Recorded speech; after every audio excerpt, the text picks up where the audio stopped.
Today it's all about 101 greyhounds, not Dalmatians, greyhounds, and they're based here at Burton in the Cotswolds at the kennels of greyhound trainer Kevin Hutton, Derby winning trainer no less. So a real mix of graders and open class dogs here, and of course one absolute superstar in the form of Dorota's Wildcat, who gave Kevin Hutton and his partner Donna Whitshaws the absolute night of their life. It's not really sunken in yet. It has been so busy since, with all what's gone on and just here, there and everywhere really. So I think it will take a while, to be honest. And of course, Donna winning the Derby and Stolen Dogs, it's been a hectic time, but are things starting to settle down a bit now? They did for a couple of days, but now we're back up to Sunderland and things are getting really, really busy, so there's not a lot of time to rest. You're hoping to have a party. Maybe once the cheque comes in, you're going to throw a party to celebrate, aren't you? Yeah, we'd really like to, and it's just a matter of scheduling it so as many people as possible can come. The racing schedule is all over the weekend, so it makes it a little bit tricky, but we would definitely be doing something so that we can really enjoy ourselves. As much as I would just love to talk about Dorota's Wildcat all day, there are 100 other dogs here that we need to talk about, and that actually includes a couple of retired you've got roaming around here, Kevin. Great to see Batman today, who people will remember as Screen Critic, of course, made the Derby final. He's the apple of your eye, isn't he? He is. He's my boy. He was a great dog for us. That was the first Derby we ever entered, and he took us all the way to fourth in the final. And he was only ever going to come home with us. I'd absolutely loved him, and he just has free roam of the farm, and he's got a great life. He absolutely loves it. And another retired here as well? Yeah, Stanton Spaniel. I only ever bought her from, I think it was Limerick Sales, because she was really pretty. She ran a few, but she didn't really like it. So, but she was gorgeous. I really liked her, and she's been retired probably 8 or 9 years now. Again, she just sort of roams around the farm, and is part of the furniture. There's a few dogs here that we're going to flag up to follow, Donna, but one not here today for us to see is Magical Bale. He's gone back to where he was reared with the Guilfoyles to have a crack at the Irish Derby. He did have some of his original trials at Shelbourne, and we know he's actually a very fast animal. He's still learning his trade, so we thought this was a good opportunity for him to have a crack at the Irish Derby. You guys are going to be making the long trip up to Sunderland with a couple of live contenders for the Classic. First of all, Forest Chunk, who's been trialling very well up there, Kevin. Yeah, I mean, Forest Chunk, he's a top-class dog. You would imagine Sunderland would suit. Obviously won the Golden Sprint at Romford and has got the track record at Henlow as well. So he's top class, and his trials have been really good. I mean, he did have a couple of races up there last year when he was still sort of learning the game, but he's a proper dog now. He's a Finnish article, and his trials have been encouraging, so he's just coming back off a layoff, and he should improve, God willing, as he goes through the competition. Headford Kev is also heading up there. You said he's not really a trial dog, but Sunderland should suit him from what we've seen before. Again, nice long run to the bend, 450 distance is about perfect for him, but he's never been a flashy trial dog. I always remember we took him to Romford on a trial morning, and he plodded around in about 24:30, and then 2 or 3 days later he come out and done 23:60 odd in a race. He's just one of those. He done sparkling trials, but we just took him for a couple of looks around to make sure he knew the place. So hopefully again we'll see a better dog when the first round comes. Would your first string for Sunderland be Forest Chunk? Yeah, I think so. Forest Chunk's, to say, he's been top class. Headford Kev's a cracking little dog to have as a second string. But yeah, Forest Chunk, he's proven in Cat 1 competitions, and they'll need to be on their mettle, though these look like being very hot competitions. You could really have a top-class bitch for the rest of this year, Donna, in the form of Naughty Molly, but she's not very naughty, is she?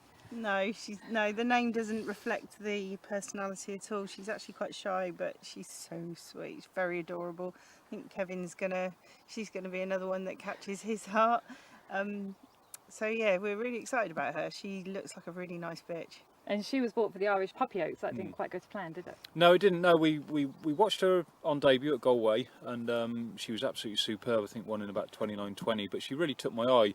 And we tried to buy her, but she wasn't for sale at the time. And then I think a week or two later, she come out and done 28:60, which obviously bumped the price up a lot. And I thought probably our chance had gone of buying her, but we managed to do a deal. Myself and Stephen Harvey bought her together, and the plan was to leave her there for the Puppy Oaks at Shelbourne, but she come in season while she was over there, so we fetched her over, give her plenty of time, let her settle in, and she just finished her qualifying trials in, I think, probably 28:90 at Swindon. But there's a lot more to come from her. I think she could be very decent.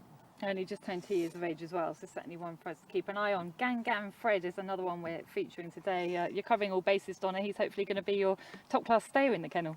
Yeah, he doesn't look like a stayer. He looks like a sprinter. He's quite short and stumpy. But yeah, he came in with a few issues that we've had to wait to come right. But yeah, he's a little bit overweight at the minute.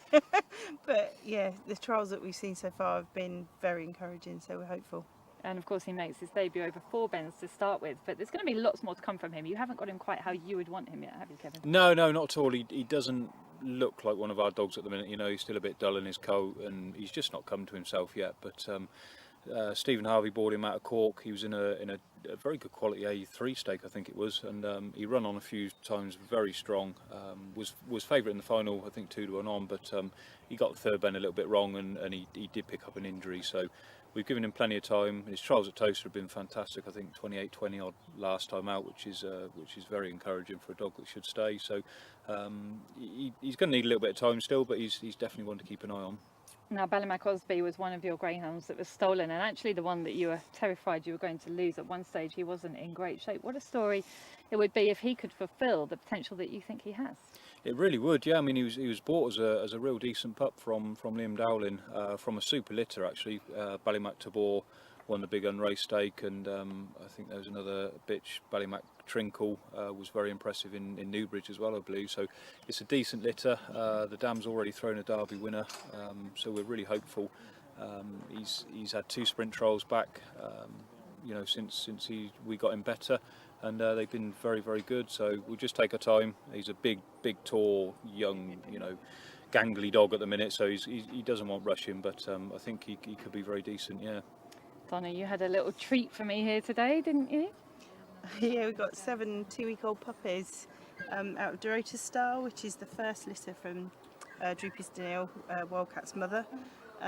So yeah, very excited. We've had her in mind for a litter for a long time, but she had a very nasty hock injury, and we had to wait. It's been 18 months for that to come right, that we felt comfortable actually having the litter. But yeah, they're absolutely adorable. So yeah, we're going to be spending a lot of time in there over the coming weeks. And she's been a great mum. It was wonderful to see them today. Kevin, you're actually changing the way you're doing things here a little bit, perhaps you know, off the back of all the good dogs you've had, buying a bit less and breeding a bit more, and you've got some good pups on the ground.